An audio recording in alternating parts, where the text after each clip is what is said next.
السلام عليكم ورحمة الله وبركاته. ودنا يتكبراتشو የሴትነት ፕሮግራም ተከታታዮቻችን እንኳን በሰላም ቆያችሁ። እንደተለመደው ለእናንተ ያስተምራል ይጠቅማል ብለን ያሰብነውን አንድ ርዕስ ዛሬም ይዘንላችሁ ቀርበናል።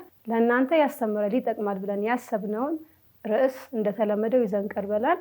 የዛሬው ርዕስ የሚሆነው ትዳርን ማክተሙን የሚያመላክቱ 7 ምልክቶች እና ማን ናቸው የሚለው ነው። አብራችሁን ቆዩ።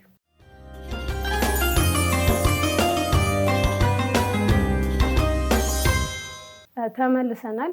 ያው በብዙ ቤት እያስጨነቀ ያለው አጠላቁ العاطف የሚባለው ወይንም የስሜት ፍቺ የምንለው በብዙ ቤት እየተከሰተና ያለን እንዲሁም ትዳርን ማክተሙን የሚያመላክቱ ብዙ ምልክቶች አሉ እና ከነዚህ ምልክቶች ዋና ዋና የምንላቸውን 7ቱን መርጠን ለእናንተ ልናቀርብ ዛሬ ወደናል ማለት ነው።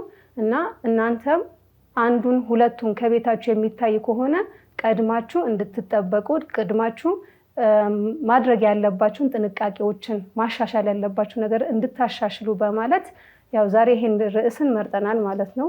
እሺ ሙመሪም አሰላሙ አለይኩም። ሰላም እንዴት ነሽ? ሳምንቱ እንዴት አለፈ? አልহামዱሊላህ ጥሩ ሄዷል።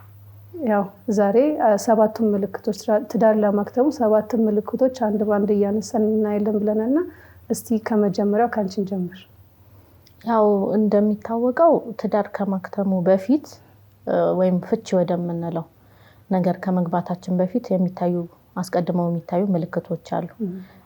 ትኩረት ከሰጠናቸው ወይንም ደግሞ ለይተን ማወቅ ከቻልን ትዳራችን አደጋ ላይ መሆኑን ያው አለርትድ እንሆናለን እና ቅድም እንዳልሽው 7ቱን ነው ለማንሳት ለዛሬ ያቀድነው። ለምን እነዚህ ምልክቶች በብዛት የሚጎሉ ስለሆኑ ማለት ነው። አንደኛው ምንድነው? መከባበር መጥፋት በትዳር አጋሮች መካከል አንዱ ለሌላኛው ክብር ማጣት፣ ይሄ አንደኛው ምልክት ነው ማለት ነውና ክብር ማጣት ስንል የምናስተውላቸው ነገሮች አሉ። አንዱ የአንዱን ሐሳብ መንቀፍ ሲጀምር ወይንም ደግሞ ይሄ የስሜት መራራቅ የምንለው ነገር ሁሉ ጊዜ በተናገርሽው ነገር የምትናገር ወይንም ደግሞ ትዳርሽ ጋር የሚናገርሽ ቃላቶች ኔጌቲቭ ይሆኑ ክብርሽም ሚነካ ማንነትሽም ሚነካ ለፍተሽ ምንም እንዳላደረግሽ አድርጎ የሚያጎላ አይነት ንግግር አንዱን ሲያጠቃ ይሄ ምንን ይፈጥራል? በመሐከል የስሜት መራራቅን ይፈጥራል። እንደዚሁም ደግሞ ክብር የሚባለው ነገር እየተሸረሸረ ወደ መጥፋት ይሄዳል ማለት ነው። በነገራችን ላይ ክብር ማጣት ስንል ትልቅ ኢሹ ነው፣ ትልቅ ፕሮብሌም ነው በጣም። አስተውለሽ ከሆነ አንዳንዴ የትዳር አጋሮች አንድ ቦታ ላይ ሆነው ባል ሚስቱን ሲያመናጭቃት ወይ ደግሞ መንገድ ላይ እየሄዱ ሲጨቃጨቁ ታያለሽ። ሚስትም በበኩሏ ደግሞ ባልን የሰራውን ነገር ስታጠለሽ ማለት ከሩቅ የመጣ ሰው አይደለም፣ በጣም የሚሰማሽ ነገር ነው። የኔ የምትዩ ሰው የለፋሽለትን ነገር በአንድ አመድ ሲቀባብሽ ያስከፋሻል አይደለ እንዴ? ይሄ ነገር ሲፈጠር በአጭሩ ምን ይመጣል ማለት ነው? መናናቅ የሚባለው ነገር አወኩሽ ናኩሽ ነው አይደለም የሚባለው። ያ በጣም ትዳር ላይ መጥፎ የሆነ ስቴጅ ነው ማለት ነውና ይሄ ነገር አንዳንድ ሜሪጅ ካውንስሊንግ ላይ ሴቶች ሲጠየቁ ያነሱታል እንደ ትልቅ ችግር። ለምን እውነትም ዝም ከተባለ ወደ ትልቁ ወደ ከባዱ ወደ ፍቺው እየገፋ ስለሚሄድ ማለት ነውና በአንድ ግብዣ ላይ የቤተሰብ ግብዣ ነው የባል ቤተሰቦች ያሉበት ግብዣ ላይ ማለት ነውና በጠረጴዛ ዙሪያ ተሰብስበው ቤተሰብ ሁላ ባለበት ቦታ ላይ ጨዋታ ይጀምራሉ። በሚጀምሩበት ሰዓት ሚስት ያው ተነስታ የራሷን ሐሳብ ገለጸች ማለት ነው እና ባል በጣም ተናደደ በመናገሯ ራሱ ፊቱ ሁላ ተቀያየረና አንቺ ለምን አርፈሽ ወጥሽን አትሰሪም ማርቤትሽ ምናምን አይነት ነገር ተናገራትና በኋላ ላይ ምንድነው ያላት? ያው ምን ታውቂያለሽ አይነት ነገር። አዎ ስለዚህ ጉዳይ የወንዶቹ ጉዳይ ነው በቃ። አንዳንድ የሥራ የቢዝነስ ነገር ሲሆን ምንስ የቤትም ቤት ብትሆኝ እኮ ራዕይ ነው ማለት የተሻለ ሐሳብ ሁላ ልታቀርቢ ትችያለሽና ተናደደ በጣም በመናገሯና ሰው ፊት ነው በተለይ ቤተሰቦቹ ባሉበት አርፈሽ ስለወጥሽ አታስቢም ወይ? እንዴት የወንዶቹ ጉዳይ መሃል ተገብተሽ ሐሳብሽን ትገልጫለሽ ብሎ አዋረዳት። በዚህ ሰዓት እንግዲህ ምን ያህል ልቧ እንደሚሰበር አስቢ። እሷም ደግሞ ጊዜ ጠብቃ አይታ ገባችለት ማለት ስልሽ ተናገረችው እሷም ደግሞ ማለት ነው። ለምን እንዳቆሰለኝ እኔም ደግሞ አጸፋውን መልሳለሁ በማለት ነው።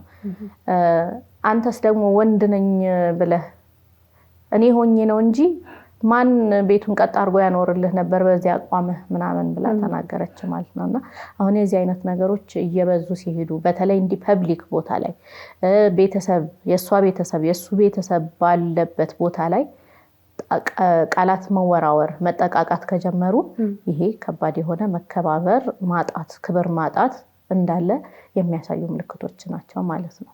አው ደግሞ ትዳር ሁሉ መረዳት ያለብን ነገር እንደ ድልድይ ነው።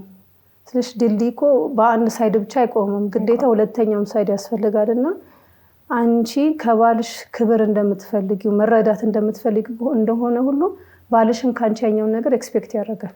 ስለዚህ ለምን አያከብረኝም ምትል ከሆነ እሷም መጀመሪያ ታከብረዋለች አታከብረው የሚለውን ነገር ራሷን መጠየቅ አለባትና ክብር በጣም አስፈላጊ ነገር ነው። ይሄ ያው የሆነ የተለመደ ነገር ነው አይደለ? የሆነ ብዙ አመት አንዴ አብረሽ ስትኖሪ እንደ ኮመን ነገር ላይ ያየነ የመጣነው ነገር ነው። ግን ይሄ አንደኛ ትልቅ አለርት ችግር ማለት ይሄኛው ነው። ክብር ደግሞ ምን አለ መሰለሽ በጣም የሚያሳዝነኝ ነገር ያው ይደብራል።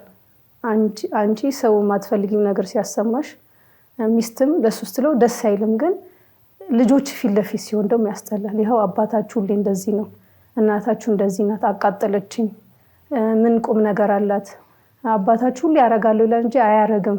እሺ በቃ ላንቺ ባል ነው፣ ለነሱ ግን አባት ነው። ገባሽ? ምን ያክል እንደሚጎዱ ውስጣቸው እንዴት በቃ ምን እንደሚቀረጽባቸው ማለት ነውና ጥል ካለ ለራሳቸው ይፍቱት እንጂ አውሶ ልጆች ጋር ህፃናት ፊት የሚደረግ ነገር አይደለም። ያው በነገራችን ላይ ነገር በጣም ኮመን ነው። አይተሽ ከሆነ በተለይ እንዳልሽው የገፉ ትዳሮች ላይ በጣም ኮመን ነው። ጭራሽ ባልና ሚስት ካልተጨቃጨቀ ምኑን ህይወት ጣፈጠ ማለት የሚባልበት ደረጃ ድረስ ነው። ግን በጣም መታከም ያለበት በጊዜ መታከም ያለበት ይሹ ነው እና ሌላ እንደ ምክንያት ምን ጠቅሰው ሁለተኛው ደግሞ ሁሌም መጨቃጨቅ ወይንም በትንሽ ነገር ራሱ አለመግባባት በቃ አወራን ሲሉ ሁሌ ወደ ምን ይቀየራል? ወደ ግጭት ይቀየራል፣ ወደ መጨቃጨቅ ይቀየራል። ይሄ ምንድነው የሚያሳየው?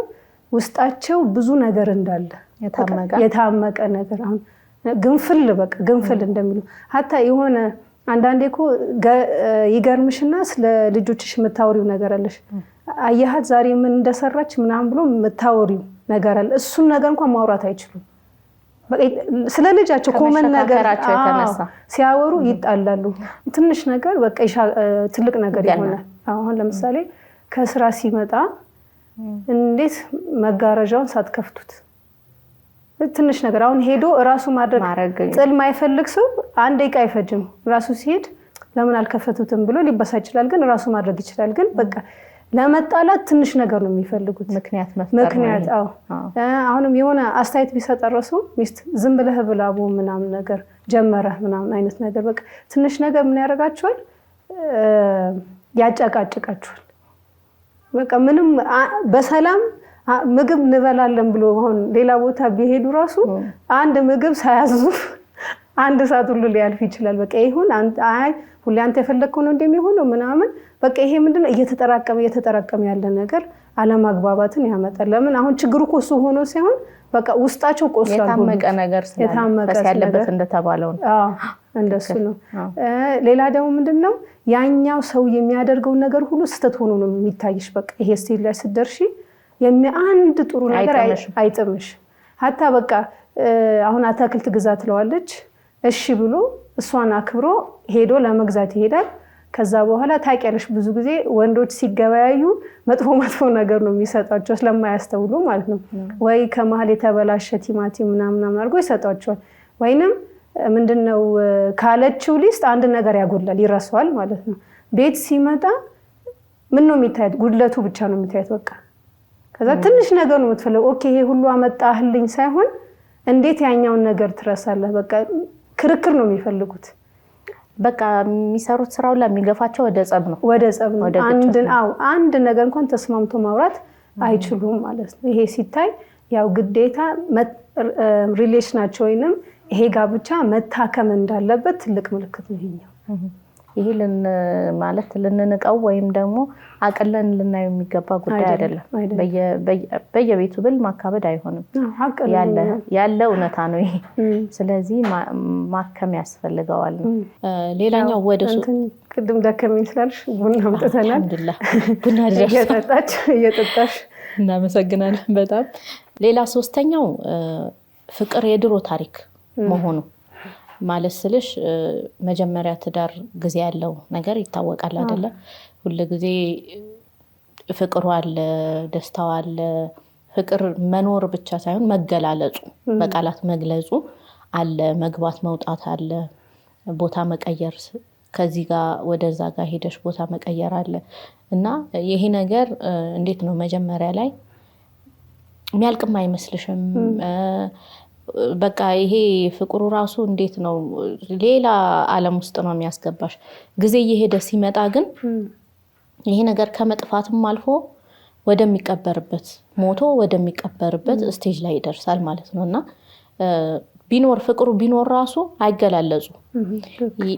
እና ታሪክ መሆኑ ይሄ ነገር በጣም አሳሳቢ ስቴጅ ላይ እንዳለን የሚገልጽልን ነገር ነው ማለት ነው። ከዚህ በኋላ የትዳር ህይወት ወደ ምን እንደሚሄድ ታውቂያለሽ? ስራ ቦታ ላይ እንዳለ አይነት የሆነ ስትሬት ፎርዋርድ የሆነ ሪሌሽን፣ አድርግ አታድርግ፣ ነይ ሂጂ፣ ይሄን ስጭኝ፣ ይሄን አምጣ፣ እንደዛ አይነት ሪሌሽን ይሆናል ማለት ነው እና ይሄ ደረጃ ላይ በደረሰ ሰዓት መሰላቸት ወይም መደባበር የምትይው ነገር እየተፈጠረ ይሄዳል ማለት ነው። እሱ ብቻ ሳይሆን አንዳንዴ እንዴት ነው በቃ ለባልሽ ቫልዩ ማጣት ወይ ለሚስቱ ቫልዩ ማጣት፣ ተስፋ እንዳስቆረጠችው አይነት ንግግር መናገር። እሱ ብቻ ሳይሆን ደግሞ አትረቢም፣ ምንም ጥቅም የለሽም የሚል የሚያሳዝን ነገር ቢሆንም አዎ ማለት ስለሽ የምታየው ነገር ነው። በተለይ የቤት እመቤት ከሆነች እንግዲህ አላህ ይጠብቃት። ብዙ ብዙ ብዙ ባሎች የሚጠቁበት በሽታ ነው። ምንም የምትሰራ አይመስላቸው። በቃ እሱ ወጥቶ ስለገባ ደክሞ ስለመጣ እሷ ቁጭ ብላ ሲያያት ሁላ ሊናደድ ይችላል፣ ይናገራታል። አንቺ ማትረቢ ደግሞ እንዲህ ብዬሽ አንድ ነገር ብጠይቅሽ እሱም ማረጋ ቀኑን ሁላ እዛ ጋር አሁን ስትቀመጥ ምትል ነው የሚመስለው እና የዚህ አይነት ነገሮች መፈጠር ይጀምራሉ ማለት ነው። እንዴት ነው በራሷ እንድትከፋ ማድረግ፣ በቃ ሆን ብሎ የማጥቃት ንግግር መናገር ማለት ነው። ይሄ መሰላቸት፣ በትዳሩ ደስተኛ እንዳልሆነ ማንጸባረቅ፣ ወይንም ደግሞ ትዳር የሚባል ነገር ራሱ በቃ ቦሪንግ የሆነ ነገር ነው። እንዲህ ነው እንዴ ትዳር? እንዲህ ቢሆን ቢቀርብኝ ይሻለኛል፣ ወይም ደግሞ ማትሆን ሴት ነው ያገባሁት ብሎ ማሰብ ከጀመረ በቃ ማንኛውም ነገር ሳይ አውቶማቲካሊ አፉ ላይ የሚወጣው ነገር ይሄኛው ነገር ጥሩ አይሆንም። አዎ ይሄ እኮ ወንዶች ብቻ አለባቸው ያልን አይደለም፣ ሴቶች ጋርም ያለ ነገር ነው። ሴቱም እንደዛው ነው ማለት ለምሳሌነት አነሳሁት እንጂ ሴቱም እንደዛ ነው። ባል ሰርቶ መጥቶ ደክሞ ገና ስታየው ንግግሯ የምትናገረው የማጥቃት ከሆነ ወይንም ደግሞ በቃ እንዴት ነው ከእናት ከአባቷ ቤት ተመችቷት በነበረችበት አውጥቶ ማይሆን ህይወት ውስጥ አስገባኝ ብላ የምታስብ ከሆነ ያንን ደግሞ በቃላት መናገር ከጀመረች ይሄ ትዳር በጣም አደጋ ላይ ነው የሚወድቀው ማለት ነው። ስለዚህ ፍቅር በነገራችን ላይ እዚህ ጋር ማንሳት የምፈልገው ምንድነው ሊደክም ይችላል፣ ሊሞትም ይችላል፣ ሊቀበርም ይችላል። ምንድነው ግን ደግሞ ማንሰራራት የሚችል ነገር ነው። እዚህ ጋር ችግር እንዳለ ከተረዳን ይህን ነገር ማደስ ይቻላል። እንዴት ነው በእጮኝነት በነበርሽበት ጊዜ ያሉ ፎቶዎችን ስታይ ራስ እኮ ጭንቅላትሽ ላይ የሚፈጥረው ነገር አለ አይደለ? ለካ የዚህም ጊዜ አሳልፈናል፣ እንደዚህ የፍቅር ጊዜያቶች አሳልፈናል ብሎ ማሰብ ይጀመራል ማለት ነው። ስጦታ መቀያየር አንዳንዴ እኮ በጣም ከመለማመድሽ የተነሳ ነው አይደለ? ለዛ ሰው ማድረግ ያለብሽ ሁላ አይመስልሽም። ስጦታ ሲባል የደጅ ሰው ነው ትዝ የሚልሽ አይደለም። ሁሌ ከምትኖሪበት ሰው ጋር ነው እንዲያውም የዚህ አይነት ነገር ሊኖርሽ የሚገባው። አዎ እዚህ ጋር ችግራችን ትልቁ ችግራችን ማለት ነው። አዎ የሆነ ከሩቅ ያለው ሰው ሁሌ ማታገኙ ሰው ስታገኙ የምታረጊው ትሪትመንትና ቤትሽ ውስጥ ያለው አሁን ለባል ብቻ አይደለም ብለው ልጆችሽም ሊሆኑ ይችላሉ፣ ወላጆችሽም ሊሆኑ ይችላሉ። ሁሌ አንቺ አጠገብ ስላሉ በቃ የሆነ የምትሰላችው ነገር ይኖራል። ገባሽ? ለፊሊንጋቸው ይከፋቸዋል ማለት ማትጠነቀቂው ነገር ይኖራል። ግን አዲስ ሰው ሲሆን ይሄን በህይወትሽ ሁለቴ ብቻ የምታገኘው ሰው ሊሆን ይችላል። ለሱ ንዴትሽን ዋጥ ታደርጊያለሽ፣ ጥሩ ንግግር ትናገሪያለሽ፣ ታሳልፊያለሽ። ይሄን ግን ለማን መሆን ነበረበት? አንቺ ጋር ላለው ሰው። ለምን ሁሌም ከአንቺ ጋር ያለው እሱ ነው። ኢንቨስት ማድረግ ያለብሽ እሱ ላይ ነው። ለምን አንቺ ጋር እሱ ደህና ከሆነ አንቺ ደህና ትሆኛለሽ። ልጆችሽ ከወደዱሽ አንቺም ደስተኛ ነሽ። እናትና አባትሽ በአንቺ ደስተኛ ሆኖ ዱዓ ካደረጉሽ ጥቅሙ ለአንቺ ነው። ግን አቀያይረነዋል እኛ። ይሄ አርቆ አለማሰብና አለማወቅም ጭምር ነው። ለምን ካየሽ እኮ እውነትም ደግሞ ፈታኝ ነገር ነው። ሁሌ የምትገናኝበትን ሰው ጥሩ ጎንሽም ብቻ ላሳየው ብትይ የእውነት ይፈት ማለት አቋም ይጠይቃል ልልሽ ነው። ነብያችን አለይሂ ሰላቱ ወሰለም እኮ ምንድነው ያሉት? ጥሩ ሰው ብሎ ማለት ለቤተሰቡ ጥሩ የሆነ ነው ያሉት። አንዳንዴ ካየሽ ደጅ ላይ በጣም ጥሩ ተብሎ ተወዳጅ የሆነ ሰው ቤቱ ላይ ሚስቱ ለደቂቃ በቃ ልታየው ሁላ ማትሸከመው አይነት ሰው ሊሆን ይችላል። እንደ ሙስሊም ከኛ የሚጠበቀው ያ ለውጭ ሰው የምትጨነቂለት ያህል ለቤትሽ ሰዎች መጨነቅ ማለት ነው። ጥሩ ጎንሽን ለነሱ ማሳየት። ለዚህም ነው ትልቅ ቦታ የተሰጠው፣ ትልቅ ደረጃ የተሰጠው እኮ ለዚህ ነው አይደለ? ስለዚህ እዚህ ላይ ነው መስራት የሚገባል። በቃ በቻልነው አቅም ጥሩነታችንን ቤታችን ላይ ለልጆቻችን እንዳልሽው ለእናት ለአባታችን ማድረግ መቻል አለብን። በተለይ ትዳር ላይ ስንሆን ደግሞ ከዚህ ሰው ጋር እኮ የተጣመርሽው እድሜሽን አብረሽ ልትኖሪ ነው። ስለዚህ በቻል ነው ያው ከፍታ ዝቅታ ያለ ነው። ችግሮች ይፈጠራሉ፣ እንቅፋቶች ይመጣሉ። ግን እያየን ማስሄድ መቻል አለብን። ፍቅራችን ሞቶ ካየነው ወይንም ደግሞ በጣም ማጉላት ካቃተን እዚህ ጋር ችግር አለ ብለን እዛ ላይ ልንሰራ ይገባል ማለት ነው። ነው እኮ ምንድነው ትዳር አሁን ቅድም እንዳልነው አውትሳይደር ላይ ነው ብዙ ጊዜ ጸባችን የምናሳምረው። ግን አሁን ለባላችንም ለሚስትም ለልጆችም ጥሩ መሆን የሚለው ነገር ቤትሽን እየገነባሽ ነው። ገባሽ? ቤት እንደመገንባት ነው። አሁን ከሱ ጋር አይደለ ህይወቴን አሳልፋለሁ ብለሽ እያስበሽ መርጠሽ ነው። ከሌላ ሰው መርጠሽ እኮ ነው እሱን ያገባሽው አይደለ? እሱም ከሌላ ሴት መርጧት ነው ያገባት። ስለዚህ ይሄኛው ነገር እንደ ቤት እናስበው። አሁን ልክ ስንጋባ ጣሪያ እንደሌለው ቤት እናስበው ቤታችንን። ስለዚህ ይሄኛው ቤት ምን ያስፈልገዋል? ጣሪያ ያስፈልገዋል። ጣሪያ ከረክሽለት በኋላ ውስጡ ፊኒሽንግ ያስፈልገዋል። ከዛ በኋላ ደግሞ ቁሳቁሶች የቤት እቃዎች ማድረግ አለብሽ። ከዛ ሁሉም ነገር ከጨረሽ በኋላ ኦኬ ትዳሬ ተስተካክሏል ብለሽ አተዩም። ለምን በየጊዜ ምን ይፈልጋል? ቤት እድሳት ይፈልጋል። የሆነ ቦታ ለምሳሌ ቱቦ እንትን ሊሰበር ይችላል። አንዳንድ እቃ መቀየር ይፈልጋሉ። ቤት ቀለም መቀባት ይፈልጋል። በቃ ትዳር ሁሌ ስራ የሚያስፈልገው ምንድነው? ስራ ነው። ይሄን መዘንጋት የለብንም። ያው ዛሬ እነዚህንም ነጥቦች አጉልተን ማውጣት የፈለግነው ለዚህ ነው። ችግር እንዳለ ማወቅ አለብን። ሲጀመር አደባብሰሽ አደፋፍነሽ የምትሄጂ ከሆነ ቅድም እንዳልሽው ወደ ጸብ ወደ ግጭት በቃ በተናገረው ነገር ሁላ መናደድ፣ እሷ የምትሰራው ምንም ነገር አያምረውም፣ እንደዛ ነው የሚሆነውና ካወቅነው ግን ነገሮቹ እዚህ ጋር ድክመት አለብኝ ብለሽ ወደ መፍትሄ መሄድ ይቻላል ማለት ነው። እና ያኛው ደስ ይለው የነበረው ባህሪዋ ለምሳሌ መጀመሪያ ላይ ምኗን ወደድክላት ሲባል በቃ ሁሉም ነገር እሺ ማለቷ፣ ዝምተኛነቷ በቃ እሱ ነው የገዛኝ ይላል። ግን የሆነ ከ5 ከ7 ዓመት በኋላ ሲበሳሽ ትሰሚዋለሽ። ምን እያለ ወይ አትናገር ወይ አትጋገር በቃ እንዴት እንዳስጠላኝ ሲሉ እንሰማለን። ይሄ በእውነት ያየነው ነገር ነው። እና ጋብቻሽ ባልየውም ሚስትየው ማለት ነው በቃ ስራቸው ጉድለት ብቻ ላይ የሚያተኩሩ ከሆነ ጥሩ ነገር አይታያቸው።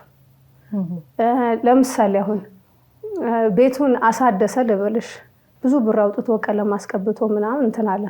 ከዛ በኋላ ብር ሳይበቃው ምንጣፍ አልቀየረም። በቃ እሷ ማሳደሱን ሳይሆን የሚታያት እንዴት እስኪ ይሄ ሁሉ አመት አንድ ምንጣፍ ላይ ያኖረኛል የሚለው ነገር ነው የሚታያት ማለት በቃ እንከን ላይ ባልየውም እንደሱ ቀኑን ሙሉ ከልጆቹ ጋር መታገሏን ሳይሆን የሚታየው አንድ የጎደለበት ነገር ላይ ነው የሚያተኩረው በቃ።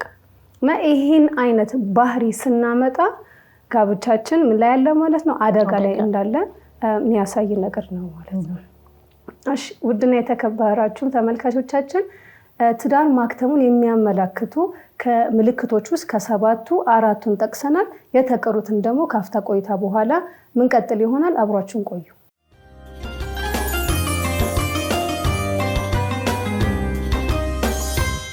ተመልሰናል ተመልካቾቻችን።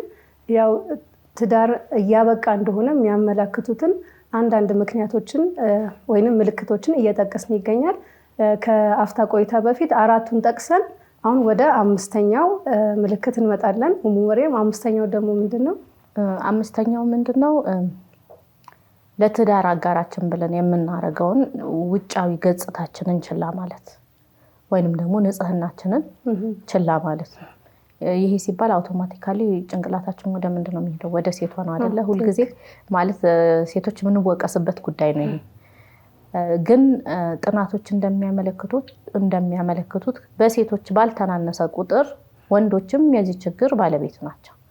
ማለት በጣም ብዙ ሴቶች ኮምፕሌን ያደርጋሉ። ማለትም ባሌ ራሱን አይጠብቅም ብለው ማለት ነው ይላሉ። ከስራ ተመልሶ ሲመጣ አለ አይደለ ድካሙ ምኑ አለ ጠረኑን ራሱ መቋቋም አልችልም የሚሉ በጣም ብዙ ሴቶች አሉ። እሱ ብቻ ሳይሆን ፀጉሩን ራሱ አያበጥርም፣ ተንጨባሮ ቀረ፣ ፂሙን አይላጭም አለ አይደለ እሷ የምትፈልገው ነገር ይኖራልና በዛ ተቃራኒ ሆኖ ሲገኝ ሴቶችም ግን ብዙ ጊዜ ኮምፕሌን ያደርጋሉ። ወንድ ጋር እንትን አፒራንስ መጠበቅ አለብኝ የሚል ነገር ብዙ የተለመደ አይደለም አይደለ? ለሚስቱ ብሎ ማለት ነው። የተለመደ ነገር ነው። ወንዶች አይመስላቸው ማለት ይሄ የሴት ስራ ተደርጎ ስለሚታሰብ ይመስለኛል። ማለት ሴት ናት ራሷን መጠበቅ ያለባት። ሴት ራሷን ጠብቃ ውጫዊ ገጽታዋን አስተካክላ ወንዱ ተንጨባሮ ከመጣ ወይንም ደግሞ ላብላብ እያለ ከመጣ እሷም የሚያስቀይማት ነገር ነው። ይሄ ነገር በቃ መረዳት ያለባቸው ጉዳይ ነው። ሴት መሆን የሚያስፈልገው ነገር አይደለም። ሲጀምር የግል ንጽህና መጠበቅ፣ የውጫዊ ገጽታ ማስተካከል የሚባል ነገር ወንድና ሴት መሆን አያስፈልገው። ወንድ ስለሆነ እንደፈለገ መንጨባረር እንደፈለገ መግማማት ይችላል ማለት አይደለም። ይሄ እንደ ሰው እንደ ማንኛውም ሰው ሚስቱም የሚያጸይፋት ነገር ነው። ስለዚህ እሱም ከወንድ የሚጠበቀውን ነገር ማድረግ ይኖርበታል። ያው የነሱ ቀለል ያለ ጉዳይ ነው። የኛ ነው አይደለ? ብዙ ፕሮሰስ ያለው ቢሆንም ግን እሱም እንደ ወንድ ማድረግ ያለበትን ነገር ማድረግ ይኖርበታል። እንደ ሴት ደግሞ ተመልሰን ስናይ የእውነትም ሴቶች ብዙ የቤት ስራዎች አሉ የምናደርጋቸው። ልጅ ከማሳደግ ጋር ተያይዞ ብዙ የሚያዝረከረከን ነገር አለ። እሱ እንዳለ ሆኖ ግን ለባላችን ቤት ውስጥ ያለውን ወይንም ደግሞ ገጽታችንን ንጽህና መጠበቅ የሚከብድ ነገር አይደለም ማለት ነው። ይሄን አብሮ ማስሄድ የሚቻል ነገር ነው። ስለዚህ እዚህ ላይ መስራት ይጠበቅብናል ማለት ነው። እውነተኛ ታሪኮችን በምናይበት ጊዜ አንዳንድ ባሎች ምን ሲሉ ተሰምቷል? ቤተሰቦቿ ጋር ስትሄድ ወይም ግብዣ ኖሯት ስትወጣ ተኳኩላ ማለት እሷ ናት እንዴ ብዬ እስኪገርመኝ ድረስ ተውባ ትወጣለች። ከዛ ወዲህ በቃ ሚስቴ ናት እንዴ ብሎ እሱም ተደምሞ ሳይጨርስ ልክ ወደ ቤት ገና እንደገባች አወላልቃ ያንን ቆሻሻ ልብሷን የቤት ልብስ የምንለው እኛ በተለምዶ ሺቲም በዩ ምንም በዩ ያንን ነው ቶሎ አድርጋ የምትቀይረው። እና በጣም ቅሬታ ተሰምቷቸው የዚህ አይነት ቅሬታ የሚያቀርቡበት ሁኔታ አለ ባሎች ማለት ነው። ስለዚህ አስለንካየን ደጅ ስንወጣ አይደለም አይደል እንደዛ የታዘዝ ነው። ቤት ውስጥ ነው የታዘዝነው። ብዙ ጊዜ የምትታዘዥው ብዙ ጊዜ ተቃራኒ የሚደረገው ሰው ጭንቀታችን ለሰው ስለሆነ ነው። ማለት ሰው ምን ይለኛል? ምንስ እኮ ባይመችሽ ተጎሳቅለሽ እየኖርሽ ቢሆን ራሱ ደጅ ስትወጪ አታሳይም እሱን ነገር። ባለሽ ነገር በቫዝሊንም በዩሎሽንም የሆነ ነገር ብቻ አድርገሽ ተቀባብተሽ ወተሽ ኑሮሽንም አታስገምጪም። ታውቂያለሽ እዚህ ጋር ብዙ ጊዜ እኔ ያጋጠመኝ ማለት ነው ይሄን ነገር ኢሹ ሲነሳ ሴቶች ይናደዳሉ። ልጅ ማሳደግ የሚለውን ነገር በመጀመሪያ ያልቀመሰው እንጂ ያልሞከረው እንጂ ማንም አያውቀው ማንም አይገባው። ከሁለት ሶስት አራት ላለው ልጁን ይዤለት ቀን ሙሉ የተጫጫህኩኝ አንዴም ሳልቀመጥ እንደዚህ ሆኜ ቤቱን ይዤለት እንዴት ይሄኛው ነገር ከኔ ኤክስፔክት ያደርጋል የሚሉ የሚከፋቸው ብዙ ሴቶች አሉ። ግን ራስሽን ጠብቂ ማለት እዚህ ጋር እንዴት ነው? እንደ መጀመሪያ ሙሽራ ሆነሽ እንደወጣሹ ቀን ብዙ ነገር ተኳኩለሽ በጣም የሚያምር ልብስ ለብሰሽ ሰዓታት ፈሽተሽ ጠብቂው ለማለት አይደለም። ቢያንስ ሲያይሽ መጥፎ ገጽታ እንዳያይ ነው። አሁን አንዳንድ ሴቶች የቤት እመቤት ሲሆኑ ማለት ምን አይነት ደረጃ ይደርሳሉ?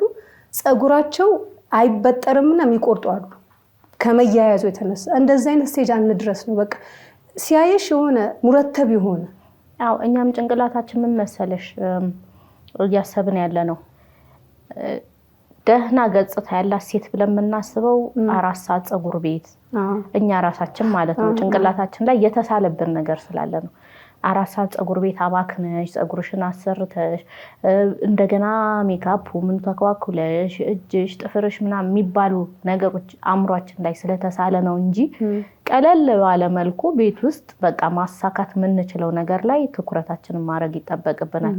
ያንንማ የምንፈልግ ከሆነ መቼም አይሞላልንም አይደል እንዴ?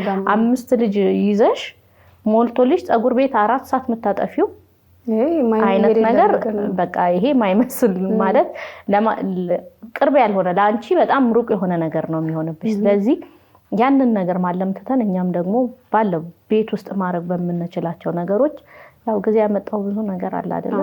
እዛ ላይ መስራት መቻል አለብንና እንዳልሽው የእውነት የሚናደዱ ሴቶች እንዳልሽው ራሳችንን በራሳችን እኮ የምናየው ነገር ነው አይደል? ቤትሽ ላይ የምታየው ነገር ነው። ጊዜ ያለ መብቃት ነገር አለ። ልጅ ስታሳድጊ ትኩረትሽን አንዳንዴ አሟጦ የሚወስድብሽ ነገር አለ።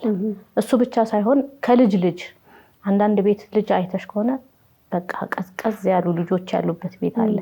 አንዳንድ ቤት ደግሞ ነውጥ ማለት ስልሽ በተለይ ወንድ ልጅ የወለዱ ወላጆች ይረዱኛል እና ሁሉ ጊዜ በቃ ከአንቺ ኢነርጂ እንዴት ልበልሽ 90% ልጆቹ የሚወስዱበት ሁኔታዎች ይኖራሉና በቀን መጨረሻ አንቺ ባልሽ ሲመጣ ያለሽ እንትን በጣም የወረደ ይሆንና ወደ መቀያየም ያስገባል ማለት ነው። ስለዚህ ይሄ ገጽታሽን ማየት የተውሽ ጊዜ በጣም ችላ ያልሽው ጊዜ ወይንም ደግሞ እንዳላስፈላጊ መቁጠር ከጀመርሽ ያኔ ነው ችግሩ።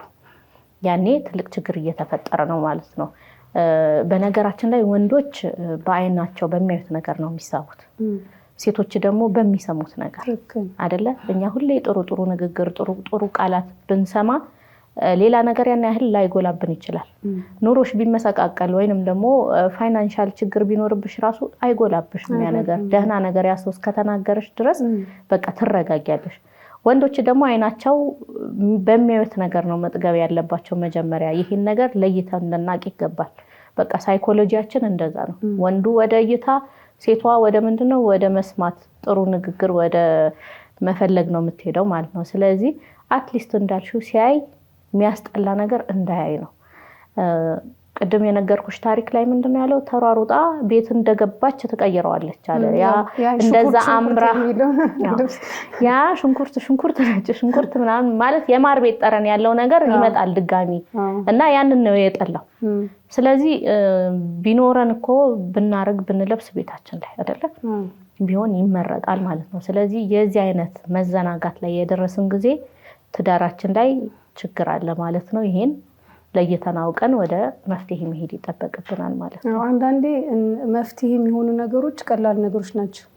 ለምሳሌ አሁን አኪድ ማድቤት የምትገባው እሷ ናት፣ ከልጆች ጋር የምትለው እሷ ናት። ግን ቢያንስ ለእራት ሲቀርቡ እንኳን የማድቤቷን ልብስ ቀይራ አትሊስት ንጹህ ልብስ ብትለብስ ይሄ ብዙ ነገር ሶልቭ ያደርጋል። በጣም ብዙ በቀላሉ አይኖርም። ደህና ልብስ ስለለበሰችም እሱን ታስደስተዋለች ማለት ነው። እና ወደ ቀጣዩ 6ኛው ምልክት ስንመጣ ደግሞ የመጨረሻ ሰሚ መሆን። ምን ማለት ነው የመጨረሻ ሰሚ መሆን? ባል ወይንም ሚስት አንድ ነገር በሚወስንበት ሰዓት ከሱ አንደበት ሳይሆን የምትሰማው ከሌላ ሰው ቤት ውስጥ አብረው እየኖሩ ማለት ነው። ምንድነው አይወያዩማ፣ አይነጋገሩም። የሆነ በቃ አንድ ቤት ይኖራሉ እንጂ ተቆራርጠዋል። ይሄ የሚከሰተው በዛን ጊዜ ነው። ብዙ ጊዜ እንደዚህ አፕዴት አይደራረጉም ስለ ህይወታቸው። ኮሚኒኬት ማድረግ አቅቷቸዋል ማለት ነው እነዚህ ሰዎች። ስራ ቦታ እንደዚህ ሆንኩኝ፣ አለቃዬ እንደዚህ ያለኝ፣ ዛሬ እንደዚህ ተከሰተ የሚለው ነገር መሀላቸው ስለሌለ እሱ አሁን ለቤተሰቦች ይሆናል። ለምሳሌ ስራ ቦታ እንትን ፕሮሞትድ ሆኖ የስራ ደረጃው ተጨምሮ ግን ሌላ ከተማ እንዲላክ ከተደረገ ማለት ነው ይሄኛው ነገር ለእህቱም ይነግራታል፣ ለቤተሰቦች ይናገራል፣ ለጓደኞች ይናገራል። ግን ሚስቱ ትዝ አትለው። ለመሀላቸው የኮሚኒኬሽን ስለሌለ ማለት ነው። እና እሱ አሁን ከማን ትሰማለች? ለምሳሌ ብዙ ጊዜ እኮ ከሱ ቤተሰብ ትሰማለች። አሁን ከእህቱ ጋር በጣም የምትግባባ ይሆንና በስልክ እያወሩ ያለ መቼ ነው የሚሄደው ምናምን ብላ ትጠይቃታለች። የት ነው የሚሄደው? በጣም እኮ ያሳፍራል። ግን ካሰብሽው ማሳፈር ብቻ ሳይሆን ያናድሻል ውስጥሽን። ይሄን ፊሊንግ ስለማውቀው ነው በደንብ በጣም ነው የሚሰብርሽ ውስጥሽን ማለት ነው። እና የት ነው የሚሄደው አልነገርሽም እንዴ? እሷም እህቴው ትጨናነቃለች። በቃ ረስቶት ይሆናል፣ በቃ ዛሬ ነግርሽ ይሆናል ብላ ራሱ ስልኩ ከተዘጋ በኋላ ራሱ ትጠብቃለች። ዛሬ ይነግረኛል አይነግረም፣ ምንም የሚነግራት ነገር የለም። ሀታ ቀኑ እስከሚደርስ ራሱ ምንም አይናገር ሰው አለ። እንደዚህ አይነት ወሳኝ በህይወታቸው ወሳኝ የሆነ ነገር። አሁን ሌላ ከተማ መሄድ ማለት ቀላል ነገር አይደለም። ግልብጥ ያለ ሌላ ህይወት መጀመር ማለት ነው። እና ይሄን ሲሆን ይሄ የሚከሰትበት የትዳር አጋር ማለት ነው። በዚህ አሁን ኤግዛምፕላችን ሚስት ናት አይደለ? ምን ነው የሚሰማት? በቃ እኔ ከምንም አይቆጥረኝም፣ የህይወቱ አካል አድርጎ ራሱ አያስበኝም። እንደዚህ ብሎ ማሰብ የጀመረ ሰው ደግሞ እሱን ቁርጥ አድርጎ ነው የሚጥለው። በቃ የራሷን ህይወት ማሰብ ትጀምራለች። እሷ ኮሚኒኬሽን አይኖርም ማለት ነው። ስለዚህ ብዙ ጊዜ ይሄ ነገር የሚደጋገም ከሆነ ትዳራችን አደጋ ላይ እንዳለ በጣም የሚያመላክት ነገር ነው። ስለዚህ ይሄኛው ነገር በጣም ልንቀርፍ ይገባል። ያሳምማል። ኧረ በጣም ከባድ ነው፣ ወላሂ በጣም ከባድ ነው። የሆነ እኔ ምን አውቃለሁ እንኳን በባል ሳይሆን በፋሚሊሽ ራሱ ይሄኛው ነገር ሲከሰት በእህትሽ እንዴት አትነግሪኝም ብለሽ እኮ የሆነ የሚኮራረፍ ሰውም አለ። ከባድ ነገር ነው፣ በጣም ከባድ ነው። ደግሞ ምንድነው መሰለሽ አንዳንዴ አሁን በነግራት ጩኸታን አልችልም ሌላ ነገር ይመጣል። እንደሱ ቲና በቃ የሆነ ጥሩ ጊዜ እየጠበቅሽለት ጊዜው የሚሄድበት ጊዜም አለ። ግን ያኛው ያወቀሽ ጊዜ خلاص ጩኸቱም የፈራው ጩኸቱም አይቀርለትም፣ ሌላ ነገር ውስጥ በሚገባበት ነው። አይ አብረሽ የምትኖሪበት ሰው አንድ አልጋ ላይ እየተኛሽ አብረሽ በልተሽ እየጠጣሽ ማለት ይሄ የሚከብድ ነገር ነው። ይሄ ኢሞሽናሊ እንደተፋቱ የሚቆጠሩ ሰዎች ናቸው ማለት ነው። ይሄ ወረቀት ላይ ወይንም ደግሞ ሸሪዓ ፍርድ ቤት ላይ አልሰፈነም እንጂ እነዚህ ሰዎች የእውነት አብረው እየኖሩ ነው ብለሽ ለማሰብ ራሱ ያዳግታል ማለት ነው። ስለዚህ ያው አላህ ቶሎ የምንነቃ ያድርገን ነው የምንለው። ሌላኛው 7ኛው ጋር ደርሰናል። እሱም ምንድነው? በአንድ ቤት ሆነሽ በአንድ ጣራ ስር እየኖርሽ ለየግል መኖር ማለት ነው። ይሄ በተለይ ዘመናዊ ነን የሚሉ ቤተሰቦች ጋር በጣም የሚስተዋል ነገሮች እየሆኑ መጥቷል ማለት ነውና አንድ ቤት ላይ ነው ያለሽው፣ አንድ ጣሪያ ስር ነው የምትኖሪው። እሱም ለብቻው ያቅዳል። ለብቻው የሚፈልገው የራሱ ፍላጎት እንዲነካ አይፈልግም። ላይፍ የሚለው ነገር ማይ ላይፍ የሚባለው ነገር እኔ ማለት ስታበዥ ነው እንደዛ ነውና የራሱን ኑሮ ይኖራል። ሚስትየውም አለች አብራ ደባል ቤቱ ላይ የምትኖር ማለት ነው። እሷም የራሷ እቅድ አላት፣ የራሷ ፕላን አላት፣ በራሷ ትኖራለች። ለስሙ ባልና ሚስት ናቸው ማለት ነውና የሷ ነገርም መብቷም ፍላጎቷም እንዲነካ አትፈቅድምም አትፈልግም ማለት ነውና ሐታ ልጆቻቸውን የሚያሳድጉበት ሁኔታ በጣም ግራ የሚያጋባ አይነት ሁኔታ ይሆናል ማለት ነውና እሱም ምን ይላል እሷም ምን ትላለች፣ እሱም ሌላ እቅድ አለው፣ እሷም በመሃል ኮንፊውዥን ይፈጠራል ማለት ነውና የዚህ አይነት በቃ አለመደራረስ በሚባልበት ደረጃ የሚራራቁ ከሆነ ይሄ በጣም ትዳራቸው አደጋ ላይ ያለ ማለት ነው። መጋባታቸው ሴቱ ጋር ነው። አንዳንዴ እኮ ካየሽ በዓል አብረው አያሳልፉም፣ አብረው ማይበሉ፣ ቁርስ አብረው አይበላም። እሱም ስራ ይሄዳል ብሎ የሆነ ነገር እዛው ጋር የሆነ ነገር ቀማምሶ ይሄዳል፣ እሷም ትመጣለች ከልጆቿ ጋር የሆነ ነገር። ምሳ ሲባል ወይ ስራ ናቸው፣ እራት ሲባል እንዲህ ተቀምጠው የቤተሰብ ጊዜ ተብሎ የሚበሉበት። እራት እኮ ደስ የሚለን እኮ ምግቡ አይደለም አይደለ? እንዲህ መሰብሰብሽ ከቤተሰብ ጋር ውሎሽ ማውራትሽ እሱን እኮ ነው የምትወጂው አይደለ? ያ የሌለበት ቅዳሜና እሑድ ወይንም ደግሞ ያው ቤትም ሀገር ሐሙስም ጁማም ይዘጋ ዊኬንድ የሚባለው ላይ አብሮ ጊዜ አለማሳለፍ። እሱም ወይ ጓደኞቼ ብሎ ይሄዳል፣ እሷም ቤተሰቦቼ ብላ ትሄዳለች፣ ወይ ጓደኞቼ ጋር ብላ ትሄዳለች ማለት ነውና ሐታ በዓላት በሚኖሩበት ጊዜ ኢድ ይሁን አረፋ ይሁን በሚሆንበት ሰዓት አብረው በዓል አለማሳለፍ። እሱም የራሱ ፕላን አለው ይሄዳል፣ እሷም ወደ ራሷ ትሄዳለች ማለት ነውና በዚህ ደረጃ ሲራራቁ ይሄ ኢሞሽናሊ ተፋተዋል። እነዚህ ያው በወረቀት ላይ ወይንም ደግሞ በህጉ ላይ የሰፈረ ነገር ነው ያላቸው እንጂ የእውነት ተራርቀዋል። ሐታ አንዳንድ ቤት ካይሽ አንድ አልጋ ላይ ሁላ ማይተኙበት ደረጃ ይደርሳሉ። ለልጆቻችን ስንል ግን አብረን እንኖራለን ይሉሻል። ይሄ ልጆችንም ሌላ ትምህርት ከስራቸው የሚማሩት ነገር ምን አይነት ነገር እንደሆነ ይታይሽ እንግዲህ። እና በዚህ ሁኔታ የሚኖሩ ሰዎች አሉ። ይሄ ትልቅ ምልክት ነው። ይሄ ትዳራችን በቃ ወደ መጨረሻው ላይ እንዳለ ያወራነው ሁሉ እኮ ተሰባስቦ ወደዚህ ነው የሚመጣው። ወደዚህ ነው የሚያመራው ማለት ነው። እና አንዳንድ ጥናቶች ላይ እውነተኛ ታሪኮች እንደሚያሳዩት ባልና ሚስቶች ናቸው ከ5 ዓመት በላይ በትዳር እየኖሩ ነው፣ ልጅም ወልደዋል። እና እንዴት ነው መነጋገር ሲፈልጉ በአፍራሱ አይነጋገሩም። ዋትስአፕ ላይ ነው ሜሴጅ የሚላላኩት። ለምሳሌ ዳቦ ግዛ፣ ዛሬ ምሳል መጣው፣ ዛሬ የለሁም አጠብቀኝ፣ እንትን ጎድሏል ገዝተህ ግባ።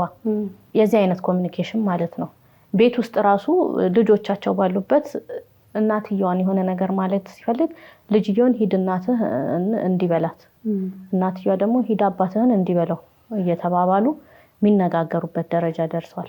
እሱ ብቻ ሳይሆን በቃ ችግር አለብን ብለውም አምነው አልተቀበሉም። መፍትሄ ለማድረግም ወደ ሶሉሽንም እየሄዱ አይደሉም። በቃ ይሄን ተቀብለው ነው እየኖሩ ያሉት ማለት ነውና እንዴት ማለት ነው ቤታቸው ሆቴል አይደለ? ትክክለኛ የሆቴል በቃ መስመጪው ለማደር ለመብላት በቃ ሌላው ነገር ዞር ብለሽ አታይም። በቃ ምንም አይነት ኢሞሽናል ኮኔክሽንም የላቸውም። ምንም አይነት በመሐከላቸው የባልና የሚስት አይነት ስሜትም የለም። በቃ ይገባል፣ ይበላል፣ የፈለገውን ያረጋል፣ ሻወር ይወስዳል፣ ይጠጣል፣ ይሄዳል። ሚስትየውም እንደዛው። በዚህ መሃል ከስር ልጆች ደግሞ በጣም ማይሆን ነገር ውስጥ እንዳሉ መገንዘብ ያስፈልጋል ማለት ነውና መፍትሄ አንዳንድ ሰው ይቀበለዋል። በቃ ይሄንን ትዳር ነው ብሎ ኑሮ ነው ብሎ ይቀበለዋል። ተስፋ መቁረጥ ነው ብዙ ጊዜ።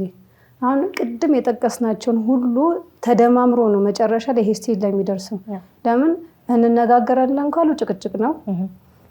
ከዛ በኋላ ደግሞ እንዴት ነው ስለ ህይወቴ ብዙ ነገር ካሳወቃት እንቅፋት ትሆንብኛለሽ፣ ይሄን አታድርግ፣ በዚህ ገባ በዚህ ውጣ ስለምትለኝ አልነግራትም ይላል። ከዛ በኋላ ደግሞ እንዴት ነው በነግራት ይሄኛውን ነገር አስተያየት ትሰጥብኛለች፣ አደግፈኝም ብሎ ስለሚያስብ አሁን የጠቀስናቸውን ሁሉ ሲደማመሩ ምን ላይ ይደርሳል መሰለሽ? በቃ እኔም ዝም ብዬ ህይወቴን ብመራ እሷም ዝም ብላ ህይወቷን ብትመራ ጭቅጭቅ የለ፣ መነታረክ የለ፣ መደባደብ የለ፣ ሰላማችን ይዘን እንቀጥላለን ብሎ የሆነ ሰዓት ላይ አንድ ቃል ማለት ያቀታቸዋል። በቃ እሺ ጭራሽ ማያወራ ራሱ አለ፣ ጸጥ ጥርቅም የሚል አለ። ሐቂቀተን ይሄ በእውነት ያለ ነገር ነው። ወይንም ሰላም አለይኩም ነው ይገባል። መጣ እሺ ምሳ ይኸው፣ ምንም አያወሩም። ግን በእውነት የሚጎዳው ማነው? ልጆች ይታሻሉ፣ ውስጣቸው ነው የሚደማው። ይሄን ማየታቸው እነሱ የሚመስላቸው አንድ ላይ እየኖርን ነው ለልጆቻችን የሚሉት ነገር ማለት ነው። ከኖርሽ ማስመሰልሽ ካልቀረ ፍቅሩን ማሳየት አለብሽ። በቃ አለቀ። ለልጆችሽ ከኖርሽ ኑሪ። ይሄ ለልጆች መኖር አይባልም። ይሄ ራስን ማታለል ነው። እያዩ ትዳር ነው ብለው ልጆቹ ራሱ እያዩ የሚያድጉት ነገር ለወደፊት ህይወታቸው በጣም ማይሆን አሻራ ነው የሚጥልባቸው። ይሄን አይቶ እኮ ስንቱ አላገባ የሚል ስንቱ አለ። በቃ ለስቃይ ነው እንዴ ጋብቻ ሲባል ሙሉ በሙሉ ስቃይ አድርጎ የሚስሉ ልጆች አሉ። ክላስ ማለትም ብዙ ትሰሚያለሽ፣ ሲያወሩ ትሰሚያለሽ። እኛ ቤት ብትመጪማ ታለቅሻለሽ፣ እናንተ ቤት ምን አለ ሲሉ ይሉሻል ጓደኞችሽ ራሱ ማለት ነው። እና ይሄ ጠላቁል ዓጢፍ የሚባለው ወይንም ኢሞሽናሊ ዲፎርስ የሚባለው ነገር ምንድነው? ከፍቺ ባልተናነሰ ሁኔታ ልጆችን የሚጎዳ ቤተሰብ የሚያፈርስ ነገር ነው። ለምን አንድ ሰው ቤቴ ብሎ ሲመጣ ደስተኛ ካልሆነ ህይወቱ እንዳለ ደስተኛ አይደለም። የፈለገው አሁን ይመስለዋል እሱ ከጓደኞቹ ጋር ሲገናኝ፣ የሚፈልገው ቦታ ሲሄድ፣ ከሷ ጋር ጭቅጭቁ መቅረቱ ለሱ ደስታ መስሎ ሊታየው ይችላል። ግን አይደለም። ለምን በቃ ለሰው ልጅ የሚሰጠው ቤት ነው።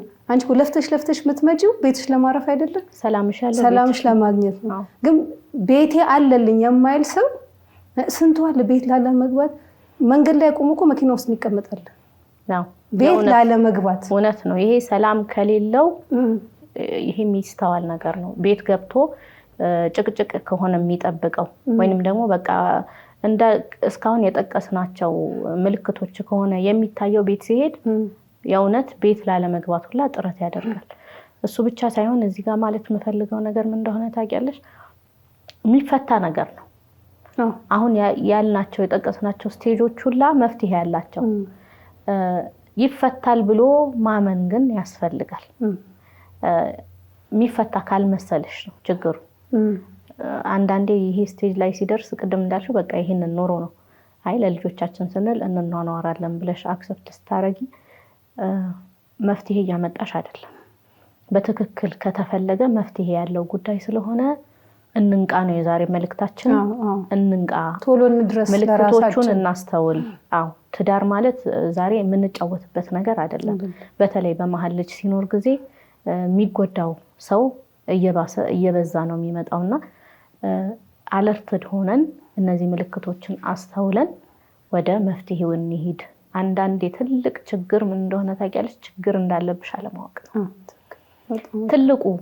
ብዙ ትዳሮች ላይ ተጨቃጭቀው ተናንቀው ተሰዳድበው ሰው ፊት ላይ ራሱ አንዳንድ የሚታወቁ ፋሚሊዎች እኮ አሉ አይደለ? በዙሪያችን ሚስቱን ስንቱ ቤተሰቦች ቤት የሚማታለ። በዛ ደረጃ ሞኝ እንዳንሆን እነዚህ ነጥቦችን እንድናስተውላቸው የዛሬው ፕሮግራማችን ዋና ዓላማና እቅዱ ያ ነው ማለት ነው። ያው ለዛሬ ያለን ይሄ ነው መሰለኛል። ውድና የተከበራችሁ ተመልካቾቻችን ትዳር ማክተሙን የሚያመላክቱ 7 ነጥቦችን ለእናንተ እንደምታዩት ለማድረስ ሞክረናል ማለት ነው። እና እናንተ መካከል ከነዚህ አንዱ ሁለቱ ካለ እባካችሁ ለራሳችሁ አስባችሁ እነዚህ ነገር ለማከም ካሁኑ ሞክሩ ማለት ነው። ኢንሻአላህ በቀጣይ ፕሮግራም እስከምንገናኝ ድረስ ወሰላሙ አለይኩም ወራህመቱላሂ ወበረካቱ።